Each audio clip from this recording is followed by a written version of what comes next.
Assalamualaikum warahmatullahi wabarakatuh. Kami dari Asisten Praktikum Rancangan Percobaan.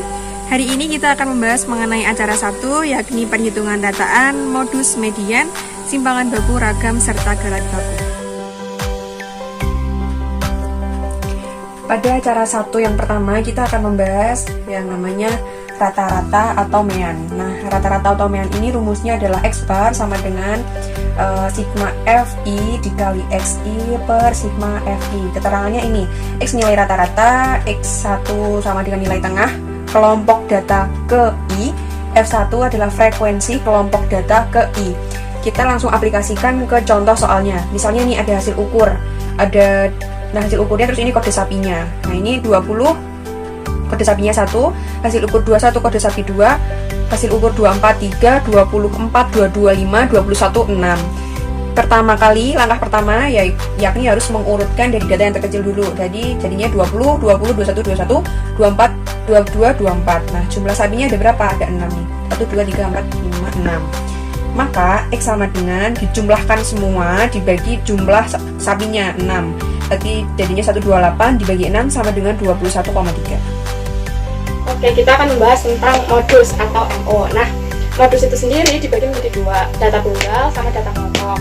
Nah, ini contoh yang data tunggal. Misalnya nih, ada data 20, 21, 22, 24. Nah, frekuensinya, misalnya 20 itu ada 3, 21 ada 2, 22 ada 1, sama 24 ada 1. Nah, nilai dari modus itu berapa? Nah, cari yang frekuensinya paling tinggi. Nah, ternyata itu yang frekuensinya paling tinggi itu 20, berarti nilai modusnya adalah 20. Terus untuk yang data kelompok nih, misal ada 51 sampai 55 dan seterusnya nih sampai sini. Ini namanya kelas interval. Misal 51 sampai 55 frekuensinya ada 5, 56 sampai 60 frekuensinya 6 dan seterusnya. Nah, gimana sih cara ngitung dari nilai modus yang data kelompok? Modus data kelompok rumusnya adalah TB ditambah dalam kurung delta F1 ditambah dibagi delta F1 ditambah delta F2 kurung kali P. Nah, TB itu sendiri itu adalah tepi bawah. Rumus dari tepi bawah ini adalah batas bawah dikurangi 0,5. Tepi atas rumusnya itu batas atas ditambah 0,5. Nah, dari TB itu sendiri frekuensi dari data ini nih yang paling banyak tuh yang mana? Ternyata tuh yang ini. Kita ngitung nilai TB-nya. Kalau TB rumusnya kan batas bawah dikurangi 0,5. Kalau yang ini namanya adalah batas atas. Kalau yang ini namanya adalah batas bawah.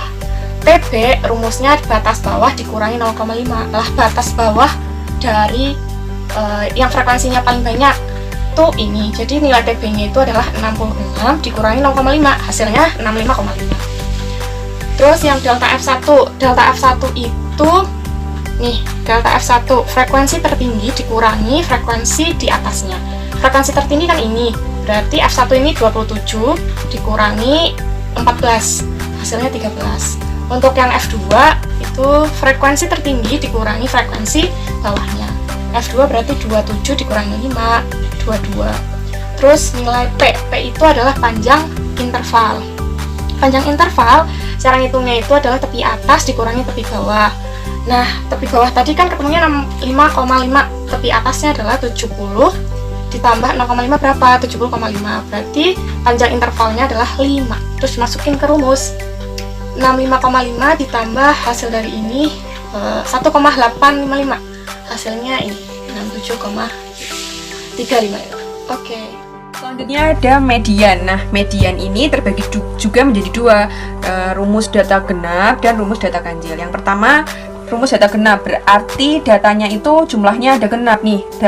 Datanya ada 1, 2, 3, 4, 5, 6. Berarti kan nilai n-nya itu kan genap. Kemudian rumusnya adalah X sama dengan, nanti yang dicari adalah nilai X-nya baru dimasukkan ke sini. Maksudnya gini, cari dulu X-nya. X sama dengan setengah dalam kurung N per 2 ditambah dalam kurung dulu N per 2 ditambah 1 kurung tutup kurung. Caranya gini, X sama dengan setengah buka kurung dari n-nya berapa? 6 nih, 6 dibagi 2 3, ditambah 6 dibagi 2 3 tambah 1 4, berarti 3 tambah 4 7, setengahnya dari 7 3,5. Nah berarti nilai X dari nilai X-nya itu kan 3,5. Nah kita masukin ke sini nih, 3,5 tuh di angka mana sih? Berarti ini nih, 1 2 3,5, berarti kan antara 21 dengan 21. Rumusnya adalah ME sama dengan 21 tambah 21 dibagi 2 sama dengan 21. Nah, yang selanjutnya median data ganjil. Ini kan datanya ganjil 1, 2, 3, 4, 5, 6, 7. Nah, 7 rumusnya X sama dengan N plus 1 dibagi 2. Dari ragam atau analisis variansi, kita menuju ke simpangan baku atau standar deviasi. Nah, simpangan baku singkatannya itu SD, sama dengan rumusnya itu akar dari S kuadrat. S kuadrat itu kan tadi hasil dari analisis variansi toh, terus dihitung aja hasilnya berapa. Nah, dari simpangan baku kita menuju ke standar error. Dari standar error sendiri rumusnya itu SE sama dengan SD atau standar deviasi dibagi akar N. Nah, SD sama dengan per akar N-nya itu kan 8. Nah, ketemunya berapa?